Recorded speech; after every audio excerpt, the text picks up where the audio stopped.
უჩვენებს უკვე? უჩვენებს. მჰმ.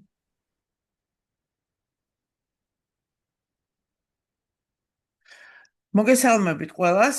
მეგობრებო, დღეს ვიწყებთ საზოგადოებრივ გუშაკის სერიალს. ჩვენ ვაპირებთ, რომ ამ პერიოდისთვის ჩვენ უფრო დეტალურად გავიაროთ ყველა ის მოთხოვნა, რაც რეალურად არსებობს გაფართოების ანგარიშთან დაკავშირებით და იმედი მაქვს, რომ უფრო მეტი ადამიანები შემოგვიერთდება, იმიტომ რომ ჩვენ გვინდა, რომ ზუსტად და მკაფიოდ ვიმუშაოთ იმ საკითხებზე და გავაანალიზოთ ის, რაც ხდება დღეს საქართველოში გაფართოების ანგარიშთან დაკავშირებით და რა ამოცანები დაგვისვა 2024 წლის გაფართოების ანგარიშმა თავისი 2023 წლის გაფართოების ანგარიშთან ერთად, რომელიც მოამზადა ევროკომისიამ. ეს არის თავი 27-ე, რომელიც ეხება გარემოს და კლიმატის ცვლილებას და აქედან გამომდინარე არის რამდენიმე საკითხი, რომელიც ჩვენ ნელ-ნელა ეტაპობრივად მთელი თვის და შემდეგი თვების განმავლობაში გავივლით ყველა პუნქტს და სად ვართ, როგორ ვართ, რა მდგომარეობაში არის დღეს საქართველო თავისი იმ მოთხოვნებთან მიმართებაში, რაც ევროკომისიამ დაგვისახა, რაც წინაპირობაა იმ შეთანხმების გამომდინარე ასოცირების შეთანხმებიდან და შეფასებულია ევროკომისიის მიერ, ანუ რა მდგომარეობა არის გარემოს დაცვის სექტორში, რა მითითებები არის და რა უნდა გააკეთოს ქვეყანამ იმისთვის, რომ მოლაპარაკება დაწყებულ იქნას. ჯერჯერობით თქვენ იცით, რომ ამ ბოლო ანგარიშის მიხედვით 2023-ში, როცა ჩვენ გავხდით კანდიდატი ქვეყანა, შეფასება გარემოს დაცვის გაითიშა პირდაპირ ეთერში. ერთი წუთით ეხლავე. ერთი წუთით.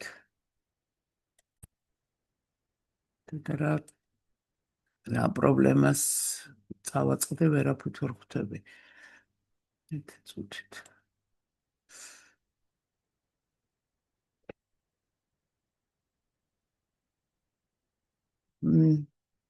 მე დავიწყოთ მაშინ თავიდან, იმიტომ რომ შევეცდები თავიდან შევიდე. რადგანაც გაითიშა. და მე იქიდან წავშლი იმას.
როცა ინტერნეტის პრობლემა მაქვს, მე მგონი.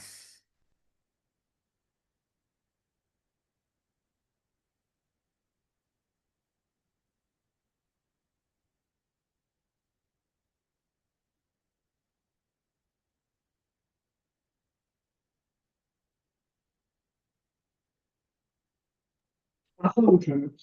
ახლა მე მგონი გაითიშა ესე. გავიდა რაღაც რამდენიმე წამით და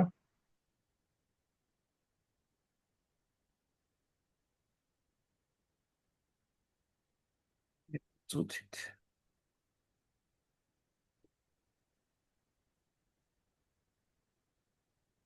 თავიდან შევა. რაღაცას მიჩვენებს ისე არა, როგორც მინდა.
რატომღაც უჭირ შესვლა. ვერაფრთები რა ხდება. ანუ ირჩება პერიოდულად Facebook-ზე, მერე ითიშება.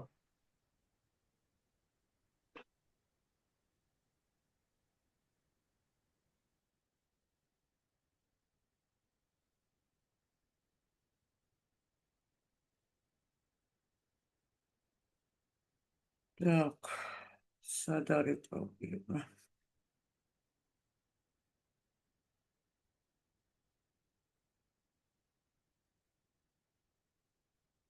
ახლა წეგან როგორც ახლა მიდის პირდაპირ ეთერში.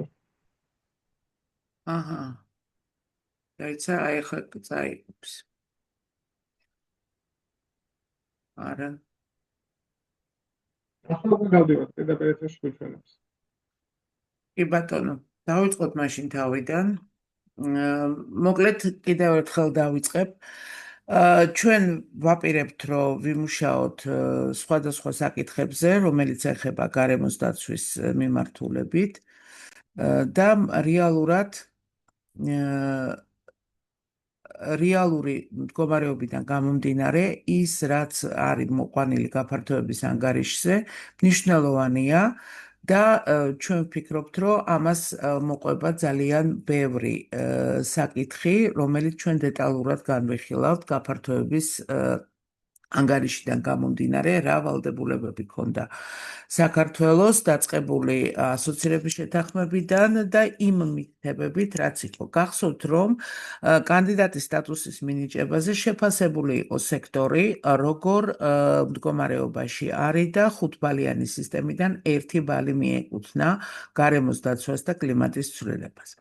ამიტომ დღეს მინდა, რომ ჩვენ ვილაპარაკოთ იმ საკითხებზე, დავიწყოთ ის საკითხები, რომელიც თავში არის მოყვანილი 27 თავის გარემოს და კლიმატის ცვლილებასთან დაკავშირებით და რა პრობლემებში ვართ, სად ვართ, რა არის გაკეთებული, რა არის კიდე გასაკეთებელი, რითი უნდა მოემზადოს საქართველო იმისთვის, რომ ადრე თუ გვიან ჩვენ დავიწყებთ მოლაპარაკებას და ადრე თუ გვიან ჩვენ გვექნება ისევ დასმული ანგარიშები. თან მნიშვნელოვანია, რომ საზოგადოებრივი გუშაგი გავიდეს იმ პერიოდში, როცა ახალი გაფართოების ანგარიში უნდა დაიდოს უკვე 2025 წლისთვის, 25 წლის, რომელიც შეაფასებს 24 წელს და რომელიც არის ძალიან მნიშვნელოვანი იმ თვალსაზრისით, რომელიც დააფიქსირებს რა სტატუსი გვაქვს თუნდაც გარემოს დაცვასთან მიმართებაში და არა მარტო.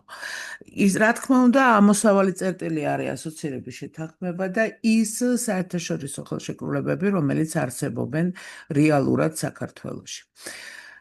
და ვალდებულებები, რომელიც ჩვენ გვაქვს აღებული სხვადასხვა მიმართულებით ამ ნაწილში.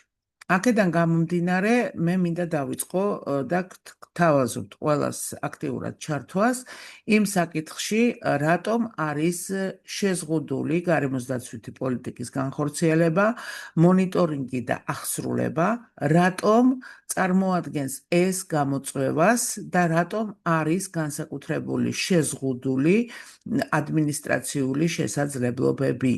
რატომ გამოვიდა ასეთი პირველი თავი, 27 თავის პირველი საკითხი, რატომ არის ესე შეფასებული საქართველოში. ჩვენ შეგვიძლია გავიაროთ ყველა საკითხები, ყველა კითხვა, რომელიც იყო დასმული, ან ნელ-ნელა მივყვეთ სათითაოდ. მე როგორც შემთავაზებთ, ანუ ეკრანზე მაქვს ახლა გამოტანილი მაქსიმალურად ის რაც ხდება, მე მგონი ხედავთ ხო ეკრანს? ჩანს თუ არა ეკრანზე? დიახ, ჩანს. ხო, მეორე საკითხი, მესამე და სათითაოდ შევეცადოთ გავცეთ პასუხი. თუმცა თქვენი აზრის გამოხატვა შეიძლება ყველა საკითხთან ცალ-ცალკე ან ერთობლიობაში დააფიქსიროთ თქვენი პოზიცია. სად ვართ, რა ვართ და როგორ ვართ. მე დავიწყებ პირველი საკითხიდან გარემოსდაცვითი პოლიტიკის განხორციელება, რატომ არის პრობლემატური და რატომ არის მონიტორინგი და აღსრულება პრობლემა. ეს ძალიან მნიშვნელოვანი საკითხია, იმიტომ რომ ერთია რომ გვაქვს კანონმდებლობა, მეორე რამდენად ეფექტურია ეს კანონმდებლობა და რამდენად სწორად მიდის მიმართულებები რაც ეხება. და ასევე რატო არის შეზღუდვა ადმინისტრაციულ შესაძლებლობებთან დაკავშირებით.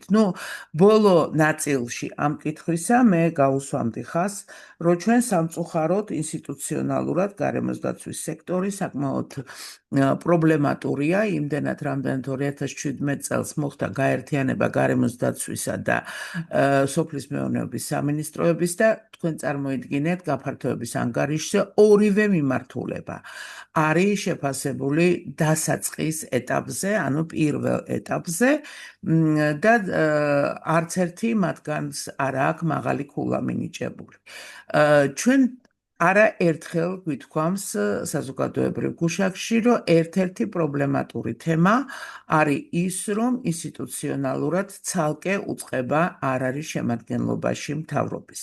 რაც არის მნიშვნელოვანი მომენტი, ანუ ინსტიტუციონალური გაძლიერება ჯერჯერობით გარემოსდაცვის სტრუქტურისა ვერ მოხერხდა და მეცაც გეტყვით, ძალიან პრობლემატურია, იმიტომ რომ სხვა თემებზეც რო გადავალთ, ვისაუბრებთ იმაზე, რომ გარემოსდაცვას არ გააჩნია ტერიტორიალური ორგანოები, ანუ ის ვერ ფლობს სრულ სიტუაციას რეგიონებთან მიმართებაში, რაც აგრეთვე პრობლემატური იქნება გარემოსდაცვის მართვასთან.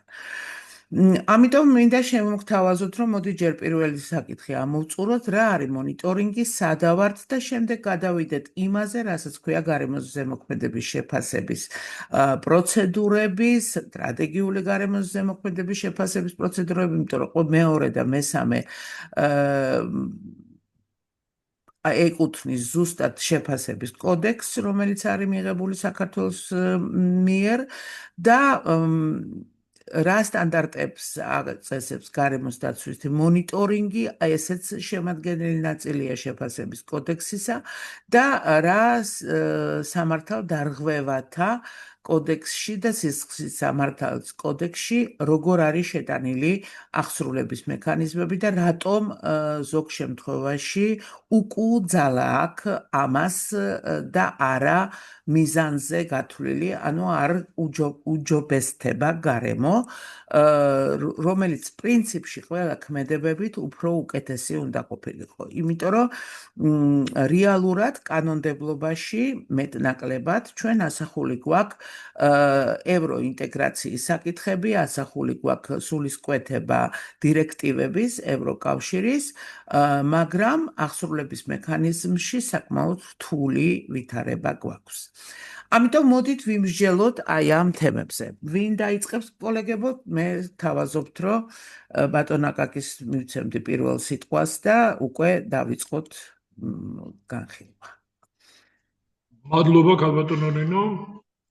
კარგია რომ ვიწყებთ საზოგადოებრივი გუშაგით სწორედ აი ამ ძალიან აქტუალური საკითხებით, რამე თუ აი ეს გაფართოების შესახებ 2024 წლის დასკვნა არის ძალიან მნიშვნელოვანი და ძალიან ბევრ საკითხზე, პრობლემურ საკითხზე მიგვითითებენ და შესაბამისად ჩვენაც უნდა ვიმსჯელოთ, უნდა შევაძლებინოთ ხელისუფლებას, რომ რამენერად ეს საკითხები იქნას გადაჭრილი, პრობლემები აღმოფხვრილი და ბუნებრივია, რომ ნომერ პირველი საკითხი თქვენ აბსოლუტურად ლოგიკურად განსაზღვრეთ ის კითხვები, რაზედაც უნდა წარიმართოს პოლემიკა, დარწმუნებული ვარ, რომ აქტიური იქნება ჩვენი დამსწრეები.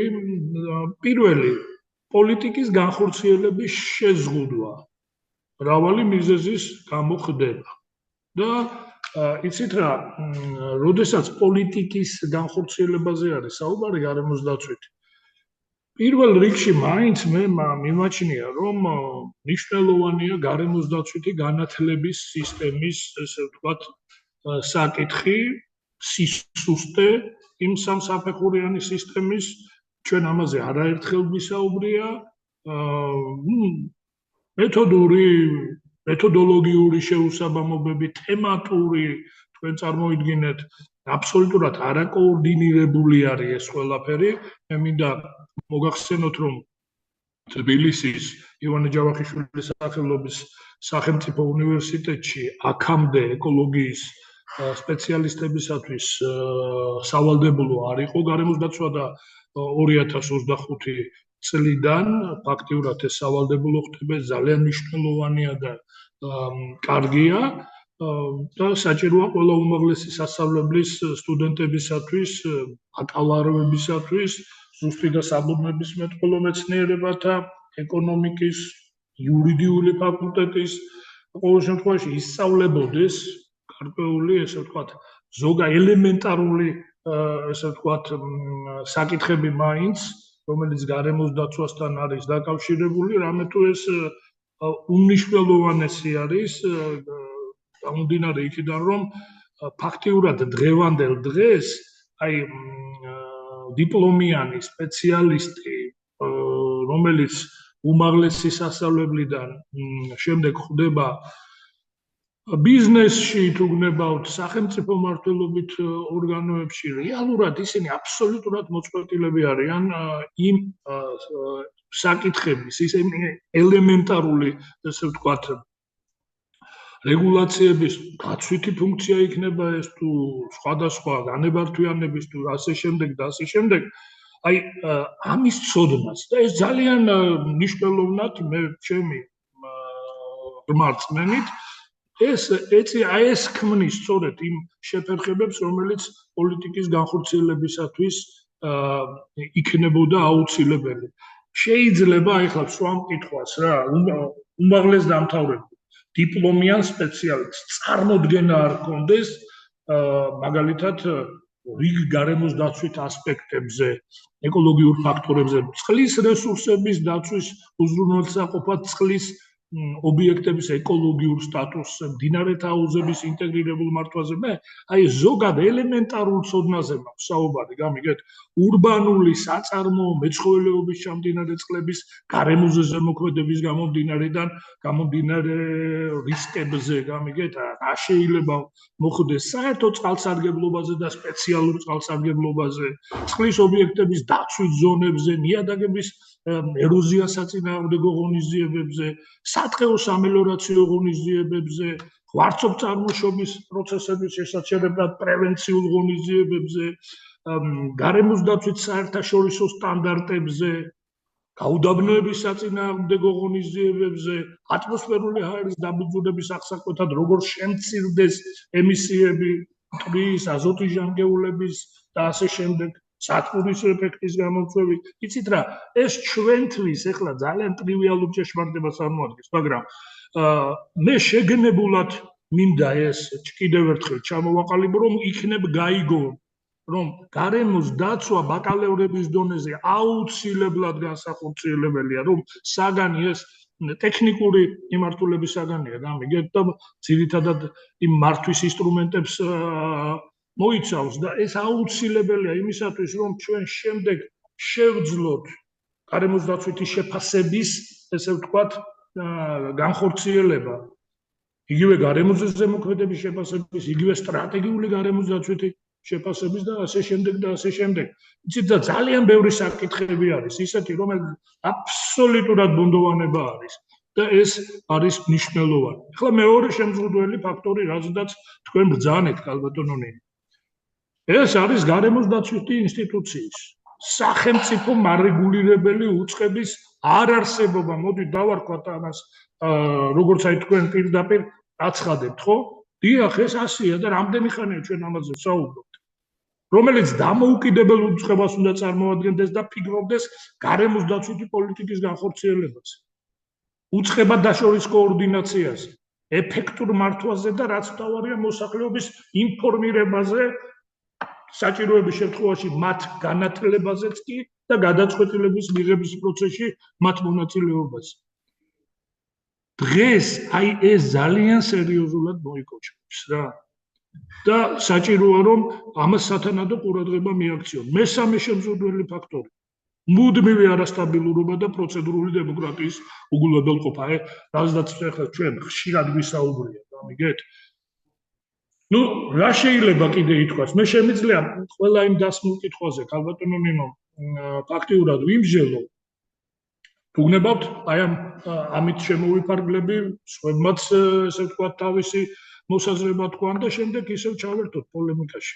დიახ, მე მგონი ჯობია რომ ესეთი დიალოგის რეჟიმი დავიჭიროთ, იმიტომ რომ აქ ძალიან მნიშვნელოვანია არა მარტო განათლება და შესაძლებლობა, არამედ თვითონ ინსტიტუციონალური მოწყობა, რომელიც არის მნიშვნელოვანი აღსრულებასთან დაკავშირებით, განსაკუთრებით იმ პერიოდში, როცა ჩვენი კანონმდებლობა, რომელიც არის მიღებული დღეს, გარკვეული აღსრულების მექანიზმით არის მოკლებული. და თქვენ წარმოიდგინეთ, რომ ეს არაფრით არ განსხვავდება იმ ნაწილისა, როცა აღსრულებაში ზოგიერთი გულისხმობს, რომ მარტო სიცხლისამართლის და სამოქალაქო კოდექსის ნორმებით ვიხელმძღვანელოთ. არ არის ეს ესე. გარემოს დაცვა ძალიან ბევრ შემთხვევაში თავისი გადაწყვეტილებებით მიდის კომპრომისზე და ძალიან რამდენიმე ფაქტორი საზღვრავს ამას, ეს არის ეკონომიკური და სოციალური ფაქტორებიც არის გამსაზღვრელი და ეს შემადგენელი ნაწილია გარემოს დაცვის, რაც ბოლომდე გაგებული მოსახლეობასაც და ძალიან ბევრ სახელმწიფო მოხელეს მე მგონი არ აქვს გათვითცნობიერებული, რომ ეს ესეა. რომ გარემოს დაცვა ვერ იმუშავებს ეკონომიკის და სოციალური ფაქტორების გათვალისწინების გარეშე, ეს შემადგენელი ნაწილია, ეს არ არის ეკოლოგია. ანუ რასაც ძალიან ბევრ შემთხვევაში ურევთ ერთმანეთთან. ეკოლოგია ეს სხვა რამეა და ეკოლოგიას ესეთი მექანიზმები არ გააჩნია, გააჩნია მხოლოდ გარემოს დაცვას. გარემოს დაცვითი მართვა ამიტომ არის ძალიან რთული, იმიტომ რომ ის პირველ რიგში ინტერსექტორალურია და მისი გადაწყვეტილება ნომირებს რა იქნებოდა კარგი, რატომ არის მნიშვნელოვანი ინსტიტუციის არსებობა ცალკე. პირველ რიგში ალბათ დავიწყებ იქედან, რომ ჯერ ერთი ინსტიტუცია არ უნდა შედიოდეს ერთმანეთთან კონფლიქტში. ჩვენ სამწუხაროდ, გახსოვთ თქვენ 2017-ში, როცა აერთიანებდნენ სოფლის მეურნეობას და გარემოს დაცვას, თქვით, რომ იქნებოდა ინტერესთა კონფლიქტი და ეს ინტერესთა კონფლიქტი დღეს სახეზება. ერთ-ერთ ფაქტორს გაგახსენებთ. ინტერესთა კონფლიქტი წყლის მართვასთან მიმართებაში, რაც არის ძალიან მკაფიო. როცა შენ ავსრულებელი რგოლი ყავს თვითონ შიგნით ინსტიტუციაში და პოლიტიკის რგოლით შიგნით აკყავს, შესაბამისად ეს იწვევს პრობლემას. როცა შენ მარეგულირებელი სისტემა, რომელიც უნდა განსაზღვრავდეს თუნდაც მელიორაცია როგორ უნდა იმუშაოს, ყავს დაქვემდებარებაში, ანუ ის ცდილობს არ გამოავლინოს ის ნაკლოვანებები, რომელიც არის მელიორაციაში, როცა განყენებული სტრუქტურა ის სხვანაირად მართავს ამ სიტუაციას. გახსოვთ თქვენ, რომ სამწუხაროდ 2006-2007 წელს ერთ-ერთი ეკონომიკური მექანიზმი, რომელიც ყველაზე ძლიერია რეგულირების სფეროში, იყო გამქრალი გარემოს დაცვის მართვაში. ძალიან ბევრი სახეობები, ლიცენზიების და თუნდაც პრინციპი მდგრადი განვითარების, რომ ნებისმიერი ბუნებად მოსარგებლე იხდის და ნებისმიერი დამაბინძურებელი იხდის, იყო უგულებებული და მხოლოდ ეხლა უკვე ახალ კანონმდებლობაში ეს პრინციპები ისევ არის ჩადებული. ამასობაში იყო ეს კანონმდებლობაში, უბრალოდ 2006-2007 წლებში ეს იყო ამოღებული კანონმდებლობიდან და მისი ეკონომიკური მართვა ფაქტიურად გაქრა. და რეალურად ძალიან ძნელია ისევ უკან დაბრუნება, იმიტომ რომ ეს იწვევს გარკვეულ პრობლემებს. ინსტიტუცია. მე წეხან თქვი და კიდევ ერთხელ ვამბობ, ინსტიტუციას აღარ აყავს ტერიტორიალური ორგანოები. ინფორმაციის მიღება მარტო Facebook-ით და მარტო მედია საშუალებებით არის შეუძლებელი, როცა შენ არ აქვს სრული ინფორმაცია საქართველოს მასშტაბით. შენ არ აყავს ადგილობრივ თვითმმართველობებში და ადგილობრივი თვითმმართველობის არჩევნები მიმდინარეობს დღეს საქართველოში, ოფიციალურად დაწყებულია საარჩევნო კამპანია, მე ჯერ არ მინახავს არც ერთი მერობის კანდიდატი, რომელიც იტყოდა, რომ ჩვენ გვჭირდება გარემოს დაცვითი სტრუქტურა თვითონ მერიებში. სამწუხაროდ ჩვენ ეს არ ეს არის ინსტიტუციის ნაკლოვანება და არა ერთხელ დავტყვით 2023-დან მოყოლებული, რომ ესეთი ინსტიტუციები ადგილობრივ თვითმმართველობას უნდა ყავდეს და არაერთხელ დავწმუნდით, რომ ბუნებრივი კატასტროფების და თუნდაც ფორს-მაჟორული სიტუაციების დროს სპეციალისტები ადგილზე არის ძალიან მნიშვნელოვანი. არაფერს აღარ ვამბობ მონიტორინგის სისტემაზე, იმიტომ რომ მონიტორინგის სისტემა უფრო მეტად დაკნინებულია, იმიტომ რომ სადამსჯელო მექანიზმი არ შეიძლება იყოს გარემოს დაცვა.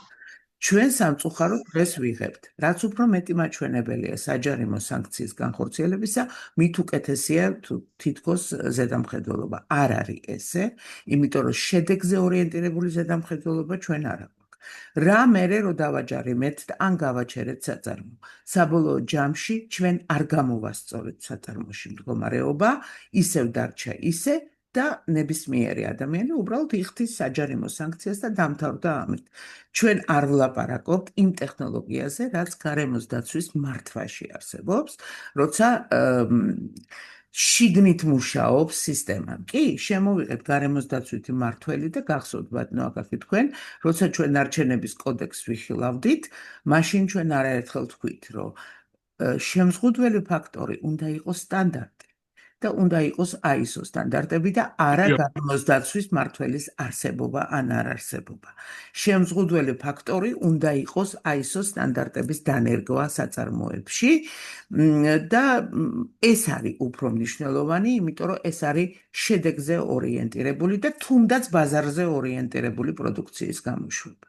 რაც ერთ-ერთი ყველაზე დიდი მომთხოვნაა ასე ვთქვათ, სავაჭრო ხელშეკრულებიდან გამომდინარე, ჩვენ ვერ გავდივართ ბევრ შემთხვევაში ევროპულ ბაზარზე, იმიტომ რომ არ აქვს შესაბამისი სტანდარტები ამ ნაწილში. და ეს განპირობებულია ზუსტად როგორც ხარისხის სტანდარტების ISO 9000-ის, ასევე 14000-ის, ანუ გარემოს დაცვითი მართვის სისტემის დანერგვაში თვითონ საწარმოში.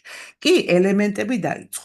არის გარკვეული კანონმდებლობა მიღებული პასუხისმგებლობებთან დაკავშირებით და განსაკუთრებით საწარმოებთან მიმართებაში, მაგრამ რამდენად ეფექტურია ეს, ჩვენ მაგ შემთხვევაში არ უნდა ვხედავდეთ დამაბინძურებლებს, არ უნდა ვხედავდეთ, მე ამასობაში კი არ უნდა ვიკვლევდეთ და არც უნდა ვხედავდეთ დამაბინძურებლებს და არ უნდა შფოთდეთ იმაზე, რომ თურმე გამონაბოლქვი არის HR-ში.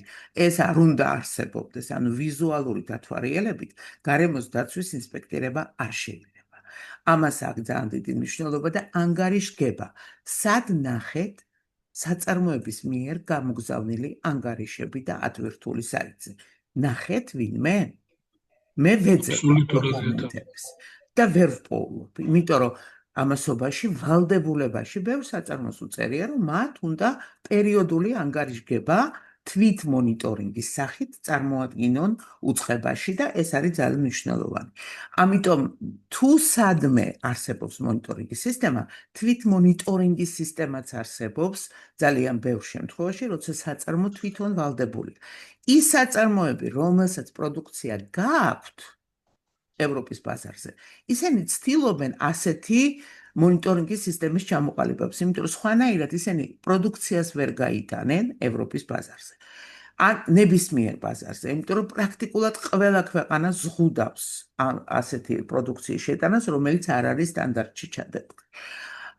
აქედან გამომდინარე, ვამბობ, რომ მნიშვნელოვანია არა პირობითად უბრალოდ გარემოს დაცვითი მმართველის არსებობა საწარმოში, არამედ რეალური სტანდარტული ბაზის არსებობა, რომელიც იქნება ამაზე დაყრდნობილი.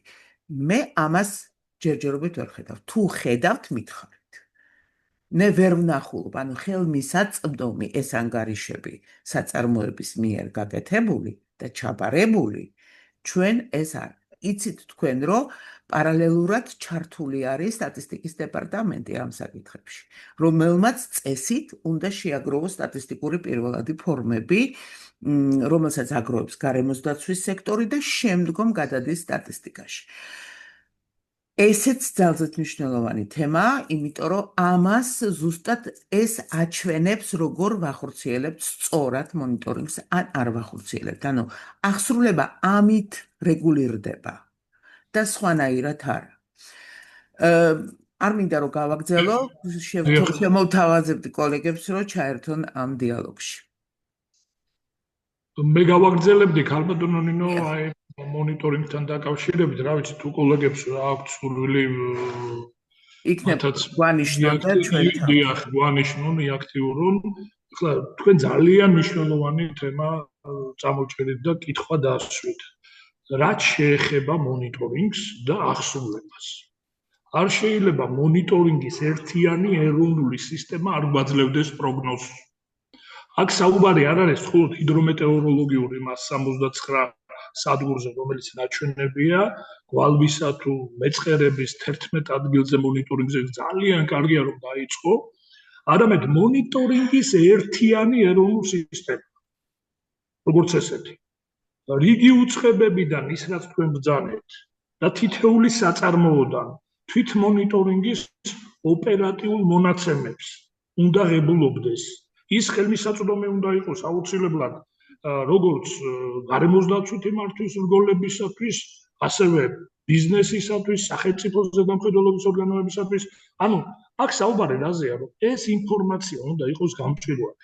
აი, როდესაც იმ ინფორმაციას გადაამუშავებენ და გააკეთებენ, აი შეიძლება ჩემო ბატონო გაიყიდოს, კი ბატონო, მაგრამ ის მნიშვნელოვანი მონაცემები, რომელიც ჩვენ გვაძლევს იმის საშუალებას, რომ ვიმუშაოთ მასზე, დღეს ერთიანი ეროვნული სისტემა, როგორც ესეთ, მისი არარსებობის გამო რეალურად ყველა ჩვენთაგანი, როგორც არასამთავრობო ორგანიზაციები, ასევე სამეცნიერო წევრი მოგწყვეტილი ვარ და მოკლებული ვართ აი ამ შესაძლებლობას. რაც შეეხება საქართველოში იქ აიყო ნახსენები და მე მინდა აუცილებლად ამას ხაზი გაუსვა წყალდიდობისა და გვალვის მზადყოფნისა და პრევენციის ზომები. მაგრამ ხშირად გარემოში ბუნებრივი წონასწორობის დარღვევის გამო, რომელიც რიგ შემთხვევებში, ხას უსვამ რიგ შემთხვევებში გიგანტური მშენებლობებისა და არასწორი სივრცითი დაგეგმარების შედეგია და სტრატეგიული გარემოს ზემოქმედების შეფასება ხშირად უგულებელყოფილია ან ფორმალურია, მოდით აი ამაზედაც ვისაუბროთ, კატასტროფა გარდაუვალია. ჩვენ მრავალი მაგალითი შეგვიძლია ამასთან დაკავშირებით მოვიყვანოთ. ამიტომ საქართველოს უნდა დააჩქაროს ის, რაც თქვენ ბრძანეთ, ESPO-ს რატიფიცირება შესაბამისად ოქმის სტრატეგიული გარემოსდაცვის შეფასების შესახებ ძალიან მნიშვნელოვანია და ყველა მოთხოვნის ზედმიწევნით შესრულება.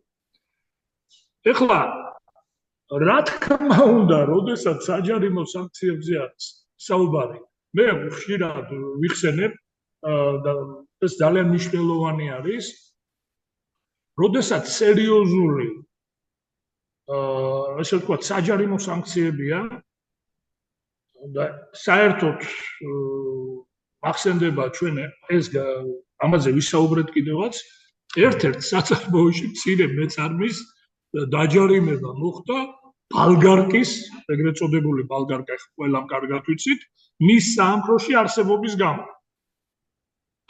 თურმე ატმოსფერულ ჰაერს აბინძურებს შემოგვადგა, ამ დროს ყველა ოჯახშია ეს ბალგარკა.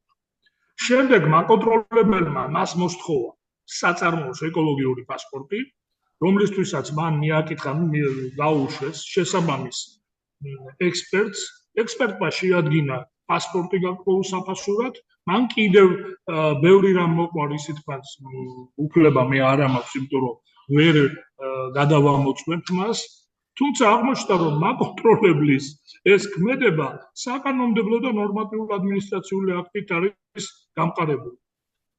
რა დავარქვათ ამას? კიდევ მრავალი მაგალითის მოყვანა შეიძლება.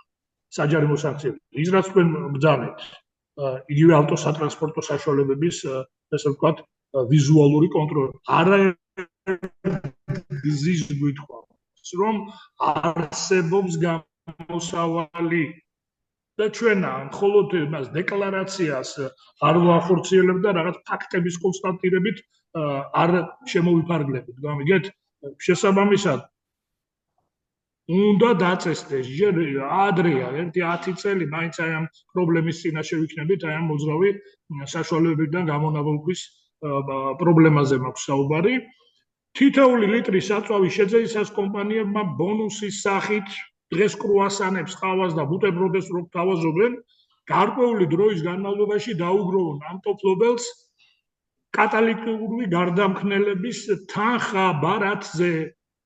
პრობლემაც გადაიჭრება, ამას შეიძლება საშუალოდ 2-3 წელი დაჭირდეს და შემდგომ კვლავ გაგრძელდეს დაგროვება, კატალიტიკური გარდამქნელების ექსპლუატაციის ვადა დამოკიდებული იქნება საწვავ-საფოხი მასალების ვარგისიანობაზე, ანუ ავტოფლობელი აირჩევს გასამართის სადგურების იმ ქსელურ კომპანიას, ვისი საწვავ-საფოხი მასალებით კატალიტიკური გარდამქნელის ექსპლუატაციის ვადა მწარმოებლის მიერ დაწესებულ ვადას და განარდეს დააკმაყოფილებს. აი ეს არის პრობლემის გადაჭრა. და არა ის, რომ ვიზუალურად რაც თქვენ ბრძანეთ, დააჩერონ ავტო სატრანსპორტო საშუალება და აი შენ გამონაბოლქვი გაქვს. რამე გამონაბოლქვი ვიზუალურად არ მოცულდება ეს ოქრო.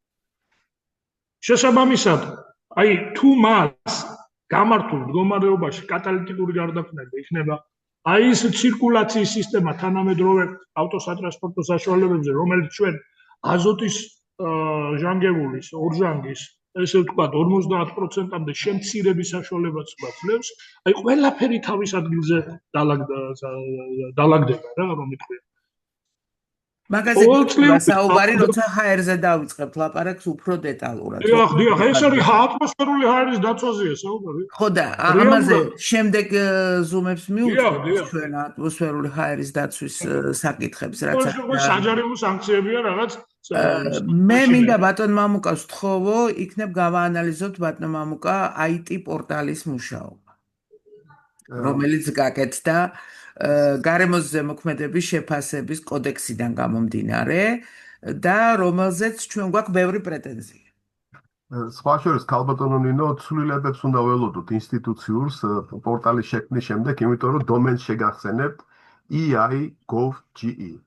ანუ გარემოს დაცვის სამინისტროს არ მიებენ არც გარემოს ეროვნულ სააგენტოს პირდაპირ gov.gr, რაც კარგია, რომ მთელი whole of the government, ხო, როგორც ევროკავშირი გვეუბნება, რომ თელმა სახელმწიფომ უნდა იმუშაოს, რომ კოდექსის მოთხოვნები შევასრულოთ. ერთ-ერთი კრიტიკული კანონმდებლობა არის, დემოკრატიასთან დაკავშირებული კანონმდებლობა არის. ეს არის, თქვათ, ევროკავშირთან ჰარმონიზაციის პირველი არა მარტო გარემოს დაცვის სექტორში, არამედ საერთოდ ჰარმონიზაციის ევროკავშირის დირექტივებთან, რომ გამოჩნდა, რომ პრაქტიკულად შესაძლებელია ქაღალდზე მაინც გავაკეთოთ ეს ჰარმონიზაცია. ზოგ შემთხვევაში ქაღალდზე შეუძლებელია, ქალბატონო ნინო, იმიტომ რომ ინფრასტრუქტურას მოითხოვს, ხალხს მოითხოვს და ცოდნას მოითხოვს და გამოცდილება. ეს ყველაფერი გვაქვს, მაგრამ ცუდად ვიყენებთ და ცუდი ფასადი გვაქვს.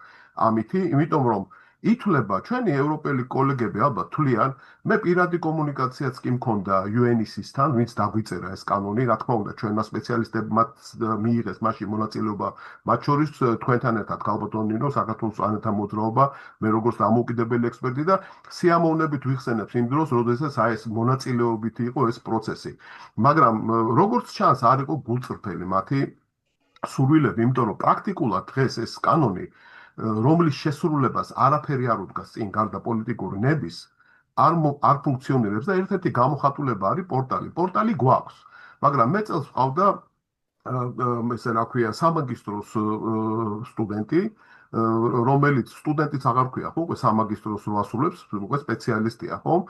და უბრალოდ უნდა გაეანალიზებინა სივრცეში როგორ არის განაწილებული ჩვენი ჰიდროელექტროსადგურები, რომლებიც ქალბატონო ნინო, სანამ ჩვენ ვსაუბრობთ და მსჯელობთ და კანონებს ვიღებთ და მე ვაუქმებ ფაქტურად, ხო? ასობით არის უკვე აშენებული 100-ზე მეტი ნამდვილად და კაციშვილმა არც ის სად არის განლაგებული. და როდესაც ჩემმა სტუდენტმა დააპირა, რომ შესულიყო ამ პორტალზე და დაესერჩა, როგორც იტყვიან, დაეძებნა, ქართული სიტყვა გამოვიყენოთ, ხესები ვერ დაძებნა და 30 გვერდი უნდა მოევლო, 30 ქვემოთ რო იწერება, ხო იცი და 30-ით ამთავრდებოდა. ანუ ყველაფერი, რაც კი იყო განაცხადის სახით შესული, ყველაფერი უნდა ენახა, რომ გამოეშიგნა გამოეძებნა, ცუდი სიტყვა ვთქვი, გამოეშიგნა ჰესები და მე ჩვენ მოგვიწია მიმართვა ცენტრისთვის, განათლების და ინფორმაციის ცენტრისთვის, რომ მოგვაწოდეთ ჩამონათვალი ამ ჰესების თავისი ლინკებიანად, რომ არ ვეძებოთ 10,000-ში და 5,000-ში. ამდენია ქალბატონო, ბატონო აკაკი, ამდენი პროექტის სკრინინგია გაკეთებული და სკრინინგი სერიოზულ პროექტებს ამას ჩვენ იმეილითაც კი არ გვივრცელებენ, სხვათა შორის. ეხლა თუ გვისმენენ სამინისტროს წარმომადგენლები, თუ არ უნდათ რომ შემოვიდნენ ამ ღია დისკუსიაში, თუ შეიძლება სკრინინგებით შეგვატყობინეთ, რომ მივიდეთ და ვნახოთ რისი სკრინინგი, რის შედეგად რა მსჯელობით გაათავისუფლეთ სერიოზული პროექტები და რუკაზე დავიტანოთ სკრინინგებიც, იმიტომ რომ თუ გეზეში არ შესრულდა ყოველგვარი გარემოს დაცვითი ზედამხედველობის გარეშე, იმიტომ რომ ჩვენ ფაქტიურად არ აგვაქვს ნორმალური გარემოს დაცვითი მართვის სისტემა, მენეჯმენტის გეგმები არ კეთდება თავისით, არავინ არ გააკეთებს ამას, არანაირი რეგულაციას არ დაექვემდებარება და რამდენი პროექტი არის უპატრონოდ გარემოს დაცვითი კუთხით მიშვებული, უბრალოდ ამას არც გვატყობინებს ეს პორტალი, იმეილის გამოგზავნას რაღა უდგას წინ. ბატონი აკაკის წინადადებას, რომ SMS-ებიც კი გაუგზავნოთ მოსახლეობა, ამაზე აღარ ვსაუბრობთ, იმიტომ რომ თურმე ძვირი ღირს ძალიან. და თუ ღირს ძვირი არა ესო, არ ღირს ბატონო მამუკა ძვირი. არა, მე ვამუქებ ბატონო აკაკი, იმიტომ რომ ტელეფონი რო აიღოს მინისტრმა და მაგთის რო დაურეკოს და უთხრას შენი კორპორატიული და გარემოს დაცვის და სოციალური პასუხისგებლობა სად არის? თუ შეიძლება გეზეშეების შესახებ, საჯარო შეხვედრების შესახებ, მაინც ხალხს ხმალ მიგვაწვდენინეთ, იმიტომ რომ თურმე არ იმართება ხალხს, თურმე არ აინტერესებს ეს არაფერი. და ქალბატონო გუშინ თქვენ გუშინ წინ ქობულეთში ქონდა შეხვედრა და ერთ-ერთი გეოლოგი იძახდა რომ მარტივად უნდა უთხრათ ხალხს, იმიტომ რომ მათ თურმე არ ესმით არაფერი. ტყუილია, ძალიან კარგად ესმის, ძალიან ჭკვიანი მოსახლეობა გვყავს, ძალიან ჭკვიანი გლეხები გვყავს, ძალიან ჭკვიანი მუშები გვყავს, ბიზნესმენები და გარემოს დაცვის მმართველები არ გვივარგა. მათ აქვთ ასამაღლებელი კვალიფიკაცია. მიაწოდეთ ხალხს ინფორმაცია რა პროექტს აკეთებთ, მის გვერდით და ნახავთ მერე კომენტარებს, მათ შორის გეოლოგიაზეც. და იგივე პიროვნებას დაუძახებენ და ეტყვიან, თუ შეიძლება გაგვიკეთეთ, მოგვეხმარეთ აქ. და ნამდვილად კარგის და ცუდის გარჩევა, ძალიან კარგად ვიცით და ეს ყველაფერი არის პოლიტიკური ნების საკითხი. ანუ თუ თქვენ გინდათ დემოკრატია, არ არის მხოლოდ კანონის დაწერა, მისი აღსრულება არის. დავიწყოთ გარემოს დაცვის შეფასების კოდექსით, დავიწყოთ SMS-ებით და მერე ნახავთ სხდომაზე მოვა ხალხი თუ არ მოვა, კითხვებს დაგისვავთ თუ არ დაგისვავთ. და როგორი მეთოდით გააკეთებთ ამას, თუ მოიწვევთ ხალხს გულწრფელად თუ იქნება ეს მესიჯი დამერწმუნეთ, რომ მაგრამ თუ ეხლა პოლიცია დახვდება იქა და პოლიცია ვიცით როგორ იქცევა და როგორ გაგაგდებს მე ციხეში. ამაზე არავინ არ წავა, ხო? ამიტომ თუ გნებავთ დემოკრატია, თუ გნებავთ ევროპასთან ინტეგრირება და ეს ჯერ არავის არ გადაუთქვამს, რეალურად გადავდეთ 2028 წლამდე, მე მგონი, ხო, თუ რომელამდე. ამიტომ ეს არის პორტალი არის გასაუმჯობესებელი. კარგია რომ არსებობს, მაგრამ მასში რამის მოძებნა არის შეუძლებელი. მაგალითად, ჩვენ ხელით და კიდე ერთი კურიოზული ფაქტი. ცენტრს ოდესაც მიმართეთ, მათ გითხრეს რომ ვაპატიეთ, მაგრამ ბოლო 2 წლის მონაცემები შეგვიძლია მოგაწოდოთ, იმიტომ რომ მანამდე რა ხდებოდა, არ ვიცითო. და რას ქვია, კაცო, ერთ უწყებაში ხარ და კითხეთ და როგორც ახლა გადმოგვიგზავნეთ, რა არინახავენ დოკუმენტებს? ამის იყო არ გჯერა ქალბატონინო, ხო ვიცით? ყველაფერს თავი დავანებოთ, ეროვნული მოხსენებებია გაკეთებული. პირველი ქალბატონი ნინოს ministrობის დროს მე პირადად გახდით ავტორი. ანუ მე ძველ ჩანაწერებზე აღარ ვახსოვს, საინტერესო ერთი ვიცით რომ გარემოსდაცვის კომიტეტი რო იყო, მისი შენობა დაიწვა, მაგრამ მაინც აღმოჩნდა რომ რაღაც მონაცემები გადმოვიდა. დღეს ხო არ დამწვარა არაფერი, უბრალოდ ოფისიდან ოფისში გადადიან. საინტერესოა, მაგალითად, BIP-ის 1996 წლის გეზეში აქვს თუ არა? პირველი გეზეში საქართველოში საერთაშორისო პროექტის. ორი იყო სხვათა შორის, ერთი მილსადენზე და მეორე მე ვერ მოვიძიე, როდესაც გრიგოლეთში მე მაგ შენახული ბატონო მამუგა თუ გაინტერესებს. კი ბატონო, ჩვენს BIP-ისგან გამოვითხოვეთ და მოგვაწოდეს სულელებმა. მაპატიეთ ეს ერთ კითხვა, რომ არ მოეწოდებინათ, ვერ ვნახავდით. არ ვიცოდი რომ ბატონ აკაკისა აქვს. რა თქმა უნდა მოვიძიებდით და ვნახავდით, ძალიან კარგად იცოდნენ და ამიტომ. მაგრამ ეს პორტალი, ქალბატონინო, ანუ 2 წლის მოგვაწოდეს მარტო, ეს 2 წლის იყო საკმაოდ შთამბეჭდავი 50, უბრალოდ სკოპინგის და იმის დონეზე. და ზოგიერთი უკვე დასრულებულიც გეზეში, რაც იმას ნიშნავს, რომ მშენებლობა მოსალოდნელია, ადამიანს, კომპანიას, როცა ფული აქვს გეზეში სკეთების, ეს იმას ნიშნავს, რომ უკვე ის მშენებლობა დაფინანსებულია ფაქტიურად. და ხელით ამოვკრიფეთ, ქალბატონინო, არ მოგატყუებთ, ხელოვნური ინტელექტი გამოვიყენეთ, რომ ეს დოკუმენტები გვეკითხა და იქ კოორდინატები ამოგვიღო და სხვა პარამეტრები, როგორია გარემოსდაცვითი ხარჯი, როგორია ერთი, როგორია მეორე პარამეტრები, რომ დაგვენახა და ეს გავაკეთეთ, გონია რომ საკმაოდ ინოვაციურიც არის ამ გოგონას ნაშრომი და მაგრამ ძალიან დიდი შრომა იყო იმისთვის, რომელიც იქნებოდა ძალიან მარტივი. ეს ყველაფერი რომ დაიტანებოდეს რუკამდე, სანამ ჩვენ დავიწყებთ ამის ზებნას. და თუ გნებავთ ქალბატონო ნინო, რა შეიძლება დავინახოთ? მტკვარზე კეთდება 13 ხესი ჩვენ რაც დავთვალეთ. 13 ერთი კომპანიის მიერ. კოკოლაშვილი არის მისი ხელმძღვანელი, რომელიც ამბობენ რომ ერთ-ერთი წარმატებული ბიზნესმენის სიძეა. და ცნობილი ბიზნესმენი არის თვითონ ამ დარგში როგორც ჩანს. თლიანად არხში ჩასმას უპირებენ ბორჯომიდან თბილისამდე მტკვარს და ეს ამას ვერც გაიგებთ ქალბატონო ნინო, იმიტომ რომ ერთად ხო ვერ უყურებთ, როცა განცხადება კეთდება, ხო? მაგრამ რუკაზე რო დასკუპდება ერთმანეთის მიყოლებით, ამას ქვია კუმულაციური ზემოქმედება. ჩვენი იდეა ამ კვლევის დროს იყო, რომ კუმულაციური ქმედება სადმე ერთ პატარა იმაში თუ დაგროვდებოდა რაღაცა და სადღაც პატარაში კი არა, დედა მდინარეზე აპირებს კოკოლაშვილი თუ არ მეშლება, შეიძლება კაკო არა, ნამდვილად მე მახსოვს კოკოლაშვილი არის, დიახ. კაკო იქა, აკაკი იქა. ამიტომ ნახეთ, ესეთი რაღაცა გამოვლინდა, ანუ ჩვენი თხოვნა არის პორტალი გააკეთეთ მართვადი ადამიანების მხრიდან, რომ ჩვენ დავინახოთ, რომ მოგვინდეს ხესების მოძებნა, მოვძებნოთ ხესები, ამის გაკეთებას ნამდვილად არაფერი არ ჭირდება, პორტალი აგერ არის მუშაობ. IT-ის სპეციალისტები ამას ერთ წამში გააკეთებენ და თუ გეოგრაფიულ კომპონენტსაც დაამატებთ, ქალბატონინო, პირადად ვპირდები, რომ ამას გავაკეთებ უფასოდ მოხალისეობრივ დონეზე. თუ ამის სურვილი აქვს, თუ არა და ჩვენ თვითონ გავაკეთებთ ამას. და კიდე ერთი თხოვნა გვაქვს გარემოსდაცვითი ინფორმაციისა და განათლების ცენტრმა, რომ გაგვანათლოს ყველა სკრინინგზე. იმეილებს გაუძლებთ. მიიღებს ჩვენი მეილბოქსი იმეილებს სკრინინგის შესახებ. და უბრალოდ რატო არ გზავნიან, იცით ქალბატონინო, რომ გამოჩნდება რომ უამრავი პროექტი არის. თქვენ რომ დახედოთ საქართველოს რუკას, ურბანიზირებული ტერიტორიები იზრდება 20, 25, 30%-ით და მოსახლეობა ორჯერ არის შემცირებული. როგორ ბედავენ და ეგეთ პროექტებს საერთოდ აძლევენ საშუალებას, რომ არ გჭირდება ჩვენი განვითარების. ესე იგი ვიღაცა სხვა ავითარებს. ჩვენი განსავითარებელი გაქცეულია უკვე ამ ქვეყნიდან კარგახანია და დანარჩენიც მიყვება თუ ესე გავაგზავნებთ. ამიტომ დავიწყეთ პატარა გარემოსდაცვითი საკითხიდან და გვინდა აი ეს გამჭვირვალობა ახლა გარემოსდაცვითმა სექტორმა დემონსტრირება გააკეთოს ამის, თუ არა და არასამთავრობო გარემოს დაცვითი სექტორი გააკეთებს ამის დემონსტრირებას. ჩვენ გაგივრცელებთ მაგ სკრინინგის ანგარიშებს. ჩვენ დაგიტანთ ამას ყველაფერს რუკაზე. მე პირადად 1 საათს ჩემი დროის გადავდებ იმაზე, რომ ეს ყველაფერი დასკუპტეს რუკაზე დღეიდან დაწყებული. და დროში უკან კიდე გარემოს დაცვითი განათლების და ინფორმაციის ცენტრმა მიხედოს კოდექსი რა დროიდანაც არსებობს, უბრალოდ გარემოს დაცვის შეფასება რა დროიდანაც არსებობს საქართველოში, რომ ყველა პროექტი იყოს მოძიებადი. მათ შორის BIP-ის პირველი პროექტი და არ გჭირდებოდეს BIP-ისთვის თხოვნით მიმართვა ამისთვის. ისე რიტერკული შეკითხვა მაქვს. აქვთ ელექტრონულად ეს დოკუმენტი? კი, აქვთ. უნდა გქონდეთ. იმიტომ რომ თავის დროზე ელექტრონულად ეს დოკუმენტი მე ვიცი, რომ ბატონ ოთარ თურმანიძე და ბატონ სოსო საბაძესთან ეს ელექტრონულად ინახებოდა ყველა. გადასცა ერთმა, ეხლა რომ ცვლა არის კადრების, გადასცა ერთმა წება კადრების ძალიან კვალიფიციურმა სხვათა შორის ახალ კადრებს, რომლების კვალიფიკაცია ჯერ არ ვიცით. არც გვინახავს, არც ვიცით ვინ არიან საერთოდ. პრობლემა გადაცემაშია ნამდვილად, იმიტომ რომ მე ძალიან კარგად მახსოვს 2006-2007 წელს, როცა რაღაცა დოკუმენტები სანაგვედან ამოვიღეთ, იმიტომ რომ განსაკუთრებით ძირითადი ხელშეკრულება დედანი, ძირითადი ხელშეკრულებით ბაქო ჯეიხანის. პრობლემა ის არის, რომ ბევრმა ვერ გაიგო მაშინ რა დოკუმენტები იყო ეს და რამდენად მნიშვნელოვანი, უბრალოდ ეს ინახება და ვიცი რომ არსებობს.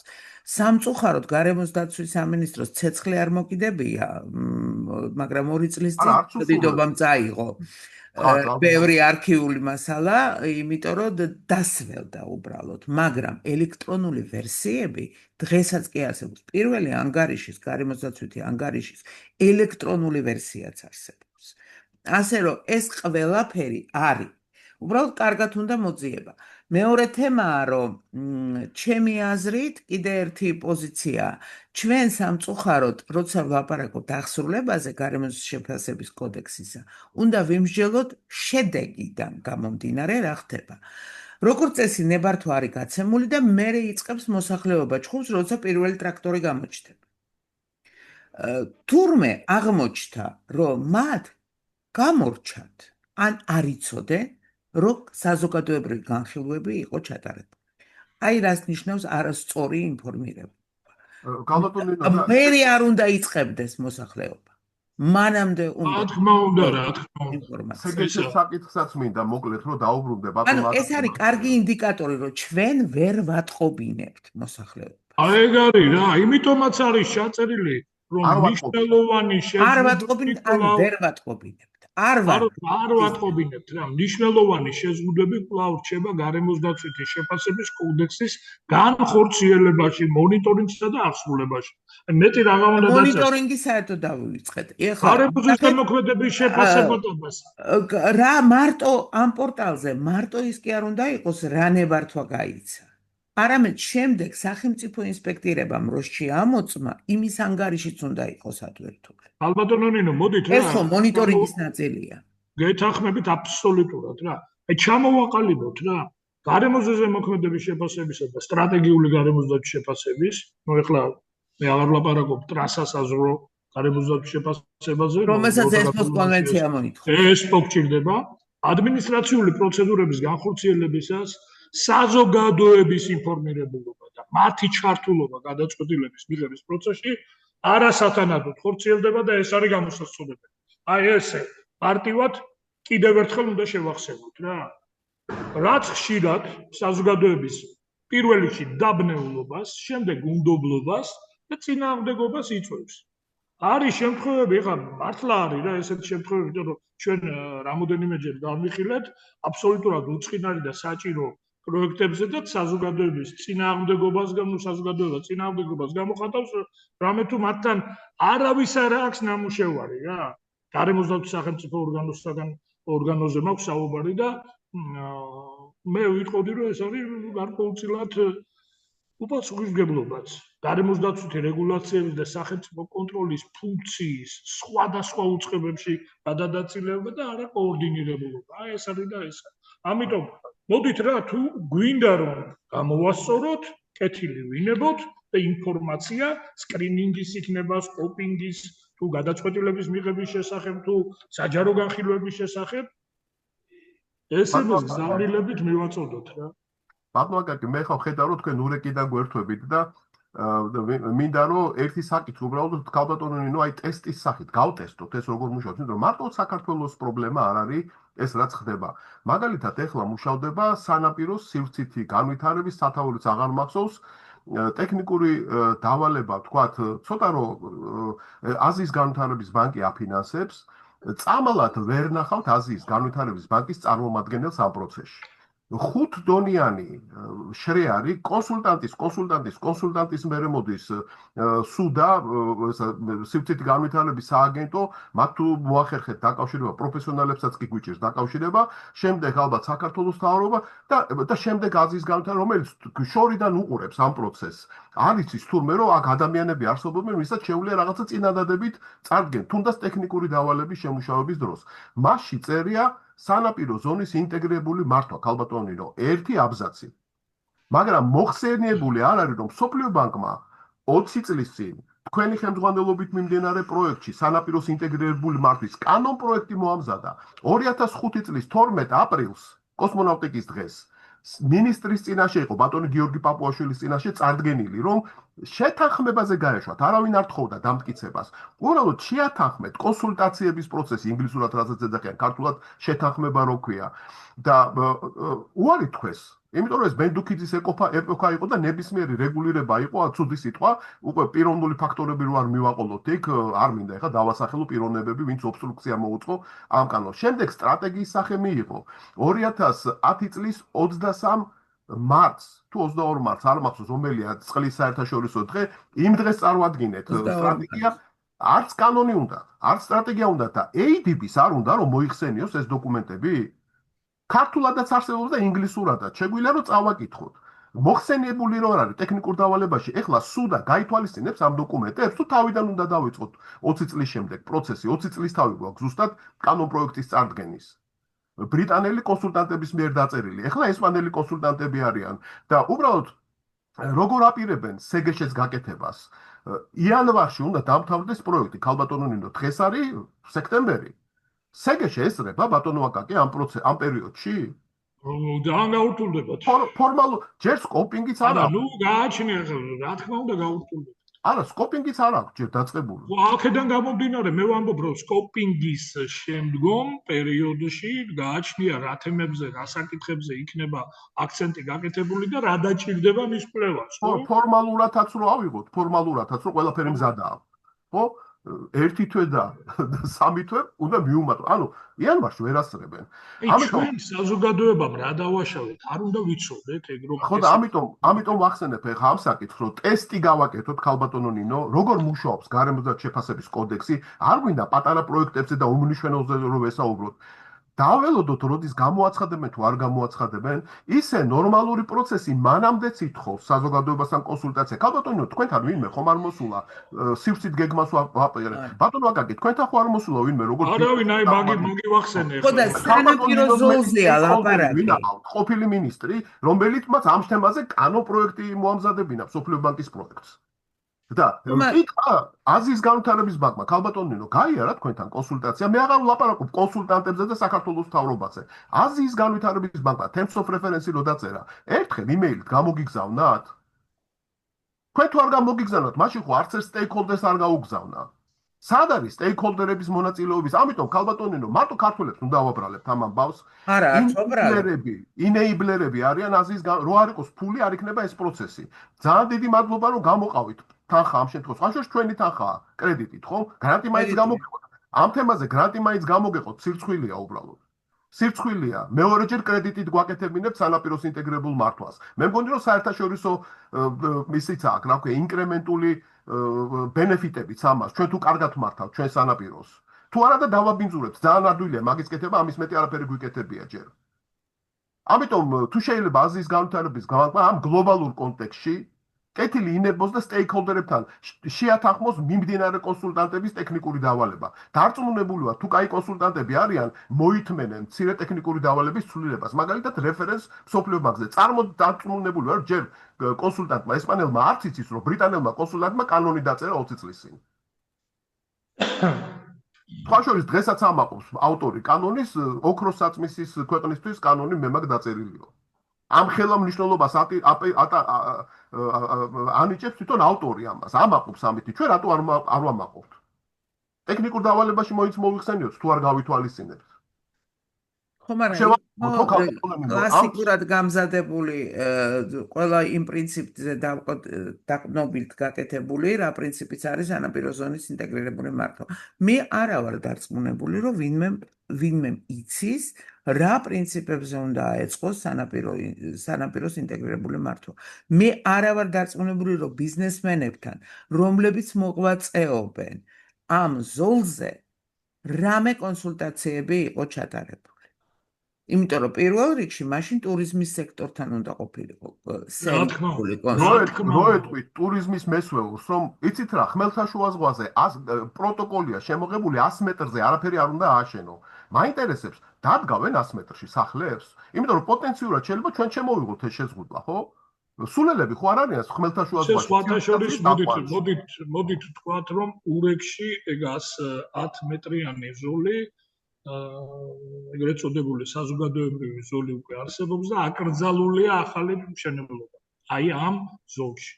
ეს მოდით თქვათ, რომ ნამდვილად არ გარდა ბეტონის გზის დასხმისა, რომელიც დაასრულა. არა, ბეტონის გზის დასხმაზე ახლა ისი არის, იქ შეზღუდვა ეს 100 მეტრიანი, ახლა ეგრე არის, ბატონო მამუკა და მოდით რომ თქვათ, რომ ეს არის ძალიან მნიშვნელოვანი, რომ მართლაც აი ამ ზოლში აიგრძალა, თუმცა რაც არის მშენებლობები ის უნდა ადრე თუ გვიან ალბათ სახელმწიფო ყოველ შემთხვევაში გარკვეულ ფასად უნდა აალაგოს ეს მშენებლობები.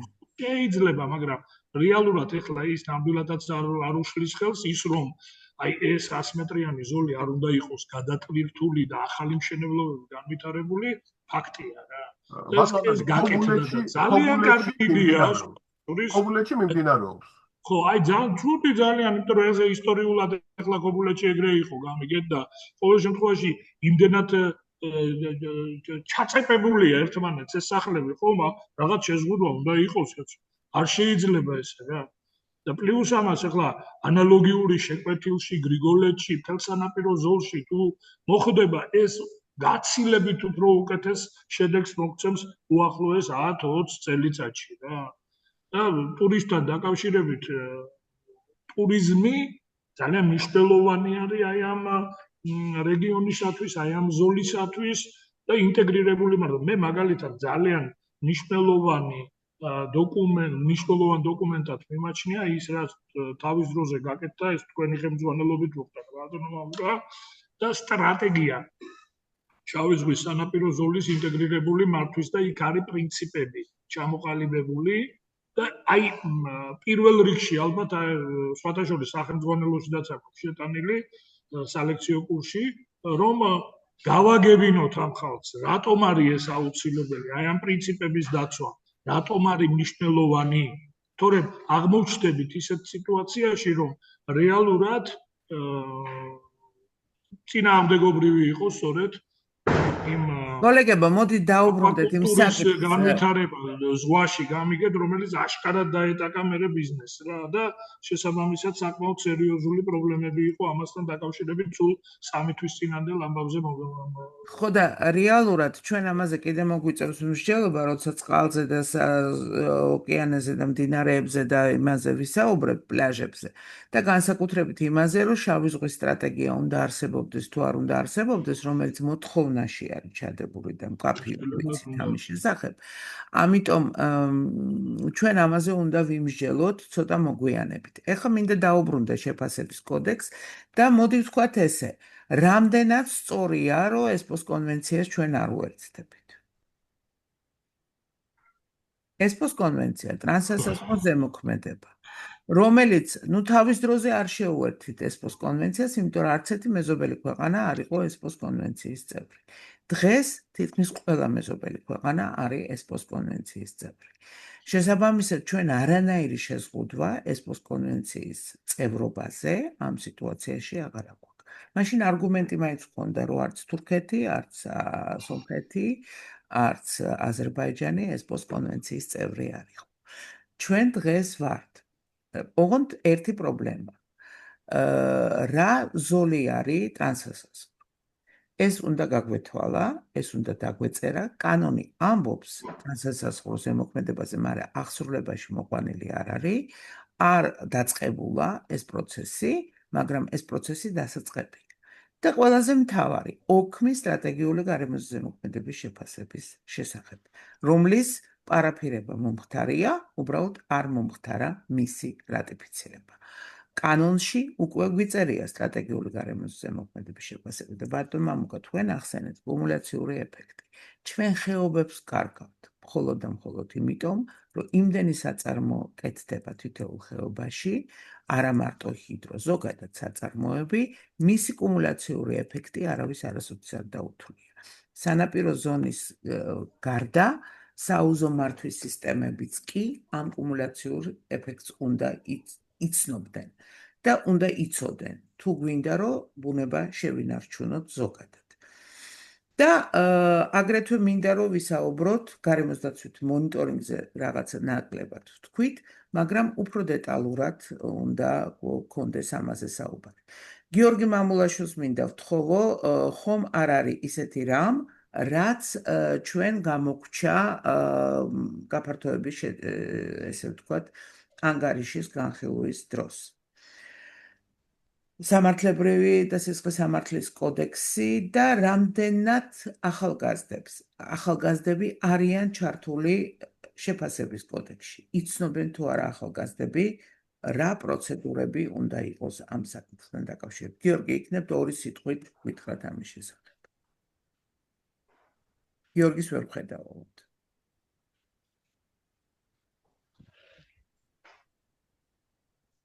არა, გიორგი არ ჩანს.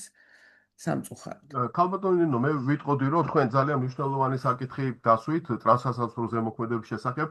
ხაშოს გაწერილია კოდექსში ყველაფერი, ცალკე თავი. ძალიან კარგად არის გაწერილი. რა თქმა უნდა, UN-ის მოგვეხმარა ამ კანონის დაწერაში და თვითონ არიან ადმინისტრატორები, ასე ვთქვათ, სეკრეტარიატი ამ კონვენციის. და რა თქმა უნდა, მათ ძალიან კარგად იცოდნენ, როგორ უნდა დაეწერათ ეს ნაწილი ჩვენთვის. რა თქმა უნდა, ქართული სპეციფიკაც არის მასში გათვალისწინებული, თუნდაც ის, რომ ჩვენთან როგორი ისტორია იყო ამ საკითხის.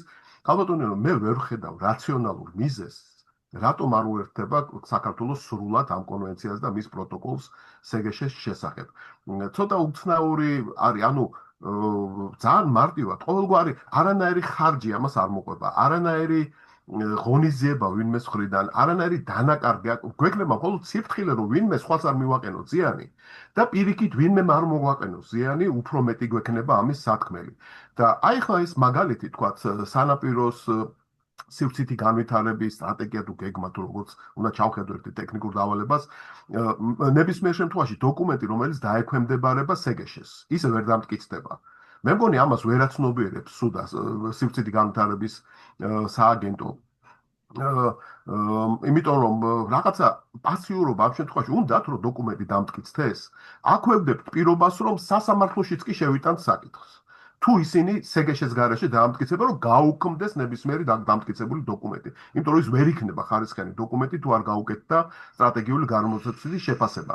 და აქვე აზიის განვითარების ბანკს EBRD-ის ჩაკიდოს ხელი, რომელიც ძალიან აქტიური არის ტრანსსასაზღვრო ზემოქმედებაში, შავი ზღვის კონტექსტში ტრენინგებსაც კი გვიტარებდა, მე მახსოვს შავი ზღვის კომისია, სანაპირო ზონის ინტეგრირებული მართვის საქმიანობის ცენტრს და მრჩეველთა საბჭოს. ხო, ეს რომლის წევრი პირადად გახლავართ და ერთ-ერთი გურიიდან წარმომადგენელი იყო რეგიონის წარმომადგენელი, საზღვაო რეგიონის საქართველოსთან, რომელიც არ ვიცი დღეს არის თუ არა ისევ წევრი, იმიტომ რომ ცენტრალურ ხელისუფლებას არ უნდა რომ რეგიონის წარმომადგენელი იყოს ეთყობა. მაგრამ იმის თქმა მინდოდა რომ აზიის განვითარების ბანკმა უნდა მოიკითხოს ეს საკითხი, საქართველოს გეგმა მის მიერ დაფინანსებული ხო არ მოახდენს ტრანსსასაზღვრო ზემოქმედებას და თუ მოახდენს, ეს შეფასება გაკეთდეს, ჩაიწეროს და იქნებ რეკომენდაციაც მიესცეს საქართველოს მთავრობას და პარლამენტს და ხელისუფლებას, რომ სასწრაფოდ მიუერთეთ ამას, რომ ესე ზრდილობისთვის არ ვაკეთებდნენ ტრანსსასაზღვრო ზემოქმედების შეფასება. ქალბატონინო, შესულია თუ არა ძალაში ეს მუხლი, ამას არ აქვს მნიშვნელობა, ტრანსსასაზღვრო ზემოქმედების შეფასება უნდა გააკეთოთ. უბრალოდ კონსულტაციებს არ გაივლით მეზობელ ქვეყნებთან. ვიდრე არ თორე არ შევაფასოთ მეზობლებზე რაზე ანუ ვაქნათ სეგეში უნდა გაკეთდეს რა. საგეში უნდა გაკეთდეს და შეფასდეს ყველაფერი მათ შორის ტრანსაზავო რა თქმა უნდა და და აკომპლექტ ეს მე აუცილებელი პირობა. კოლეგებო ქვეყანასთან გავლილი თუ არა ამიტომ ეს კრიტიკული საკითხი არის ძალიან სხვანაირ გეგმას ჩვენ ჯერ არ ვაპირებთ რომელსაც პირდაპირ ზემოქმედება ექნება ზოგ შემთხვევაში უმეტეს შემთხვევაში იმედია დადებითი და ბევრ შემთხვევაში უარყოფითი ხო ჩვენ თუ რაღაცებს დავგეგმავთ სანაპიროზე შეიძლება ამან გააძლიეროს სანაპიროს განვითარება და ზემოქმედება იქონიოს შავ ზღვაზე და არაპირდაპირი ან პირდაპირ ზემოქმედება იქონიოს ჩვენ ყველა მეზობელზე შავ ზღვაზე 6 ქვეყანაზეა მე-7-ს მიემატეთ თუ გნებავთ მოლდოვა რომელსაც პატარა გასასვლელი გაუჩნდათ თუმცა შავ ზღვაზე უკრაინის წყალობით ამიტომ ეს საკითხი აზიის განვითარების ბანკთან საქართველოს მთავრობასთან აზრი არ აქვს ამ საკითხის დაყენება ქალბატონო იმიტომ რომ გავიდა უკვე 10 წელს ვიზეიმებთ უკვე კანონის და არ უერთდებიან ამ კონვენციას ვითომ არ არსებობს ამ საკითხს არ წყვეტენ მე გითხარით რატო არ შეუერთით თავის დროზე იმიტომ რომ არც ერთი მეზობელი ქვეყანა არ იყო ესპოს კონვენციის წევრი დღეს ყველა მეზობელი ქვეყანა არის ესპოს კონვენციის წევრი და თურქეთმა მაგალითად ძალიან დიდი ძალისხმევა გააკეთა რომ ესპოს კონვენციის მხარე ყოფილიყო აქედან გამომდინარე ვფიქრობთ რომ ჩვენ ეს საკითხი უფრო ინტენსიურად უნდა დავაყენოთ და პირველ რიგში რა სიკეთე მოაქვს ამას თუნდაც ის რომ თურქეთის ტერიტორიაზე, ან სომხეთის ტერიტორიაზე, ან აზერბაიჯანის ტერიტორიაზე განხორციელდება რამე პროექტი, რომელმაც შეიძლება ზემოქმედება იქონიოს საქართველოზე, ეს პროექტმა უნდა გაიაროს შესაბამისი ექსპერტიზა თვითონ საქართველოშიც კი. ამიტომ არის ეს მნიშვნელოვანი ჩვენთვის, მაგალითად, როცა გუშინ წინ ბატონო მამუკა ერთ-ერთ სემინარზე დავიწყეთ ლაპარაკი, რომ ჭოროხზე დერინელის კაშხალმა თურმე იმოქმედა სანაპირო ზოლზე, დერინელის კაშხლის გარემოს ზემოქმედების შეფასების არ ვიყავით ესპოს კონვენციის წევრი არ ჩვენ არ თურქეთი გარემოს ზემოქმედების შეფასების ანგარიში იყო იმ პერიოდში წარმოდგენილი სამწუხაროდ საქართველოში და მაშინ ძალიან უცნაური პასუხი მივიღე მე მაშინ როცა მითხრეს რომ თურმე თურქულად გამოუგზავნიეთ და ჩვენ ვერ ვიპოვეთ თარჯმანი რომელიც თარგმნიდა თურქულიდან ეს არის ერთ-ერთი უცნაური საკითხი იყო, მაგრამ კიდევ ერთხელ ვამბობ, ჩვენ უნდა ვაიძულოთ და უნდა ვიმუშაოთ, იმიტომ რომ ეს რო ყოფილიყო სერიოზული ექსპერტიზის ქვეშ საქართველოს მხრიდან, შედეგები, რომელიც შეიძლება მოხდეს, ან არ უნდა მოხდეს, არ გამოიწვევდა შემდგომ რაღაცა პრობლემებს უკვე სანაპირო ზოლში. აქედან გამომდინარე, ვფიქრობ, რომ ეს ძალიან მნიშვნელოვანია, რომ როცა მუშაობენ სტრატეგიაზე, ან მუშაობენ სივრცის დაგეგმარებაზე, არა მარტო საქართველოს მოსახლეობამ უნდა იცოდეს ამის შესახებ, არამედ მეზობლებმაც უნდა იცოდეს და პირველ რიგში, რა თქმა უნდა, სტრატეგიული გარემოს ზემოქმედების შეფასება უნდა განხორციელდეს ამ პროექტზე, იმისთვის, რომ დავინახოთ ნაკლოვანებები, ან რა ღონისძიებები შეიძლება დავგეგმოთ, რომ შევარბილოთ ის ზემოქმედება, რომელიც შეიძლება თქვათ ამ სტრატეგიით იყოს გამოწვეული. ან რა უნდა გაკეთდეს კიდე დავადებთ. კოლეგებო, ჩვენ დრო გვეწურება სამწუხაროდ და მე მინდა უბრალოდ ერთი ფრაზა ვისროლო აღსრულების უზრუნველყოფასთან დაკავშირებით და მსჯელობისთვის დავტოვო ეს საკითხი შემდგომისთვის საჯარიმო სანქციების ზრდა არ იწვევს პრობლემების აღმოფხვრას გარემოს დაცვის საკითხებში. სამწუხაროდ უფრო მნიშვნელოვანია საზოგადოებასთან მუშაობა და საჯარიმო სანქციების კი არა ზრდა, არამედ პრევენციული ღონისძიებების გატარება, რომ დანაშაული არ იქნას ჩადენილი. ანუ მთელი კანონი, უნდა კანონმდებლობა ჩვენი, უნდა იყოს მიმართული პრევენციულ ღონისძიებებზე უფრო მეტად და საჯარიმო არის ყველაზე უკიდურესი ზომა.